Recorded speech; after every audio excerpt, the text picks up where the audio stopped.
Hi, I'm Chris Frankel, Director of Programming for TRX, and welcome to TRXtv Training Tip. This week we're going to look at the hip hinge. We're going to teach you how to maintain that plank and get some mobility in the hips. This is a foundational move for just about anything you can do with the lower body. Let's get going. Training tip this week is about the hip hinge, which means we're going to worry about a stable core and nice long hamstrings. So just like everything else in TRX training, we want to make sure we're ready to go before we actually start the movement. So Liana's going to start with some scapular J's, trying to pull her shoulders down and back.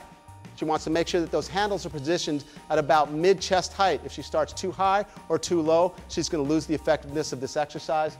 And then as she lets herself goes into a hip hinge, she's going to let her hips drive back and reach forward with her hands, keeping her back nice and flat, keeping pressure down into her hands, keep that core turned on, and then bring herself back up. As she lowers down, she's thinking tension in the core, almost a resisted flexion at the hip. And then as she comes back up, keeping those hands driving down, she's thinking a loaded flexion to extension in the hip. One more time down. Only as far as you can go with the flat back. Engage that core, drive from the hips standing up. And you can also change foot position. We'll just bring her from a wider than shoulder stance to about shoulder stance, maybe a little bit narrower. Reset. Shoulders come down and back. Core is engaged. And now she breaks at those hips. Hips drive back, hands drive forward, trying to get that torso as long as it possibly can be with an activated core. Bring yourself back up.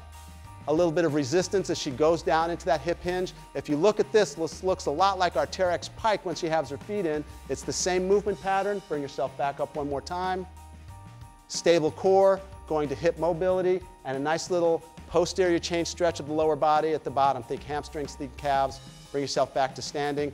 Core stays on the whole time. This is a loaded flexion extension at the bend of the hips, but we really want to talk about it as a hip hinge. Thanks for tuning in to the training tip. Make sure you check out the featured movement and the weekly sequence, and come back next week for more TRX TV.